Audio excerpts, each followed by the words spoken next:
আজকে আমি মটর ডাল আর কাঁচা আম দিয়ে একটা চাটনি রেসিপি বানাবো। এই রেসিপিটা দারুণ টেস্টি হয় খেতে, আর গরমের সময় তো এই রেসিপিটা ভাতের সঙ্গে একদম জমে যায়। এটা শুধু মুখেও খাওয়া যায়, আবার ভাতের সঙ্গেও খাওয়া যায়।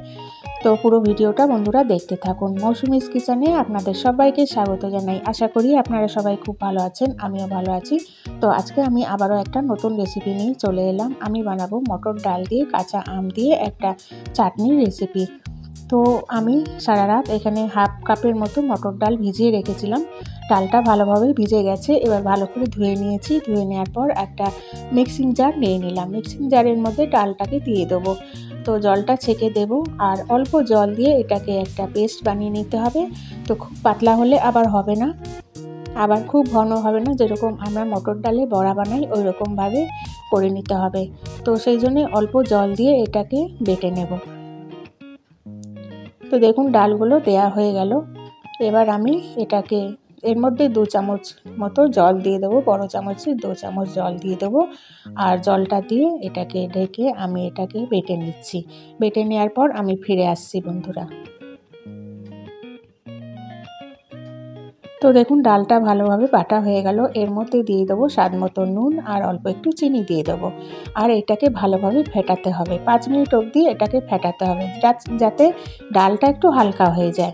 আর এরকমভাবে বড়া বানালে এই বড়াগুলো খুব সুন্দর ফোলে, আর ঝোলে দিলেই খুব নরম হয়ে যায়। না হলে যদি না ফেটাতাম তাহলে এই বড়াগুলো শক্ত থেকে যেত।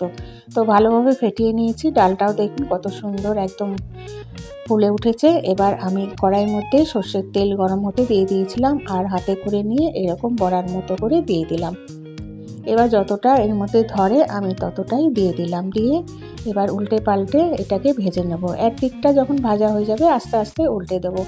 এই বড়াগুলো আবার একদম লাল করে ভাজলে হবে না, একদম হালকা করে ভেজে নিতে হবে। একদিকটা যখন একটু ভাজা হয়ে যাবে উল্টে পাল্টে অন্য দিকটাও হালকা ভেজে নিতে হবে। তো একদম লাল করে না ভাজলেও হবে। তো দেখুন আমি আস্তে আস্তে বড়াগুলোকে উল্টে দিচ্ছি।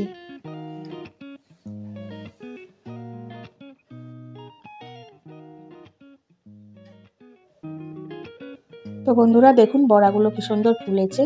সেই জন্যে আমি বারবার বলছি যে ডালটাকে একটু ভালোভাবে ফেটিয়ে নিতে হবে, না ফেটালে বড়াগুলো সুন্দর হবে না।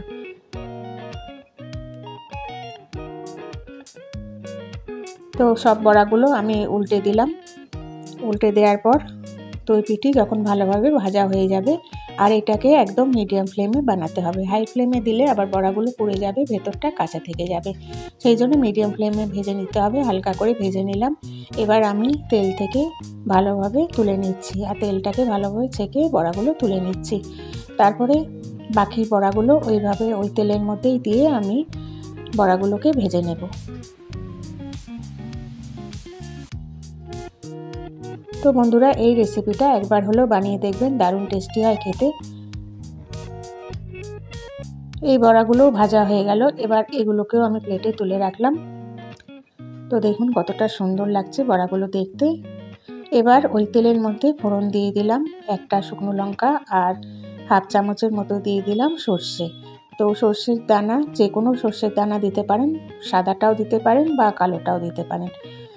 সর্ষেটা দিয়ে ফোড়নটা হয়ে গেলে এর মধ্যে আমি একটা মাঝারি সাইজের আম এইভাবে লম্বা লম্বা করে কেটে রেখেছিলাম, আমটা দিয়ে একটু নাড়াচাড়া করে নিলাম। দিয়ে দিলাম স্বাদ মতো নুন আর একটু হলুদ গুঁড়ো দিয়ে দিলাম। দিয়ে আবার ভালো করে আমি এটাকে মিশিয়ে নেব আমের সঙ্গে। আর মিশিয়ে নেওয়ার পর এর মধ্যে আমি জল দিয়ে দেবো। তো অল্প করে জল দেবো যাতে আমটাও সেদ্ধ হয়ে যায় আর জলটাও শুকিয়ে যায়। জলটা দেওয়ার পর আমি এটাকে ঢেকে রেখে দেবো 2 মিনিটের জন্য মিডিয়াম ফ্লেমে।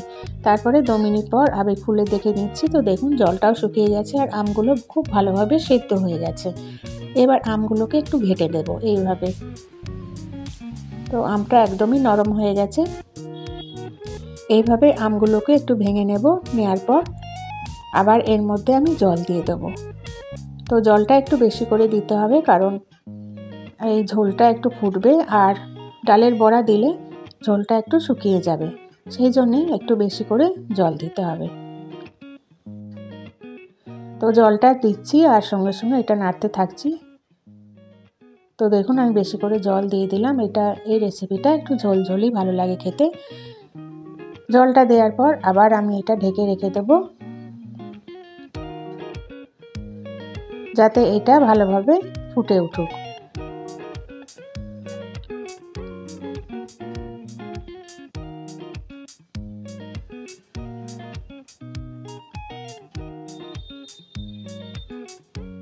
তো বন্ধুরা দেখুন, হাই ফ্লেমে এই আমি ঝোলটাকে ভালোভাবে ফুটিয়ে নেব। তো দেখুন এটা ভালোভাবে ফুটে উঠেছে। এবার এর মধ্যে আমি দিয়ে দিলাম 2 চামচ চিনি আর 2 চামচ আখের গুড় দিয়ে দেবো। তো আপনারা চাইলে শুধু চিনি দিয়েও বানাতে পারেন, আবার শুধু গুড় দিয়েও বানাতে পারেন। তো আমি চিনি গুড় মিশিয়ে দিলাম, দিয়ে আবার ভালো করে আমি মিশিয়ে নেব, গুড়টাও গলে যায় আর চিনিটাও যেন গলে যায়। তো হাই ফ্লেমে রেখে এগুলো করতে হবে। তো চিনি আর গুড়টাকে ভালোভাবে মিশিয়ে নেব, আর এটা যখন ভালোভাবে গলে যাবে চিনিটা বা গুড়টা, তখন আমি যে বড়াগুলো বানিয়ে রেখেছিলাম বড়াগুলো এর মধ্যে দিয়ে দেবো। বড়াগুলো দেওয়ার পর আবার হাই ফ্লেমে ভালোভাবে এটা ফুটিয়ে নিতে হবে। তো দেখুন বন্ধুরা কতটা সুন্দর লাগছে রেসিপিটা দেখতে। আমি হাতে একটু টেস্ট করে নিচ্ছি, নিয়ে দেখছি নুন আর মিষ্টিটা ঠিক আছে কি না। তো আমার একটুখানি নুনটা কম লাগছিল, আমি আবার অল্প একটু নুন দিয়ে দেবো। নুনটা দিয়ে আবার আমি এটাকে ভালোভাবে ফুটিয়ে নেব। এবার আপনারা চাইলে এর উপরে ভাজা মশলা দিতে পারেন। আমি আজকে মশলা টশলা কিছুই দেব না, এমনি এটা খেতে খুব ভালো লাগে। তো দেখুন ভালোভাবে ফুটে উঠেছে। এবার কিছুক্ষণ এটা ফুটিয়ে নিতে হবে, যাতে বড়াগুলোর ভেতরে ঝোলটা ঢোকে। তো কিছুক্ষণ ফুটিয়ে নেওয়ার পর এবার আমি এটা গ্যাসটাকে অফ করে দেবো, আর অফ করে এটা আমি একটা সার্ভ করে আপনাদের দেখাচ্ছি। দেখুন কতটা সুন্দর হয়েছে দেখতে। তো এরকম গরমের সময় এরকম একটা রেসিপি হলে আর কিছুই লাগে না, এটা দিয়ে ভাত দিয়েও খাওয়া যায়, আবার শুধু শুধুও খাওয়া যায়। এই রেসিপিটা হচ্ছে অনেক আগেকার রেসিপি, পুরনো রেসিপি, মা ঠাকুমারা করতো। তো আগেকার রেসিপিগুলো তো সব রেসিপি হারিয়েই যাচ্ছে। তো আমার মনে হলো না, এই রেসিপিটা একটু করা যেতে পারে, তো করি একটু, সেই জন্যে বানালাম ভিডিওটা আপনাদের জন্য। তো বন্ধুরা আপনাদের কেমন লাগলো এই ভিডিওটা আমাকে অবশ্যই জানাবেন কমেন্টস করে। আর এরকম একটা রেসিপি হলে বাচ্চা বড় সবার খুব পছন্দ হবে, আর এরকম গরমে এরকম রেসিপি হলে আর কিছুই লাগে না। তো আপনাদের কেমন লাগলো আমাকে অবশ্যই জানাবেন। ভালো লাগলে লাইক শেয়ার করতে ভুলবেন না, আর নতুন বন্ধুরা প্লিজ সাবস্ক্রাইব করে দেবেন। আমি আবার আসবো একটা নতুন রেসিপি নিয়ে। আপনারা সবাই ভালো থাকবেন, সুস্থ থাকবেন। আজকের মতো আসি। Thank you.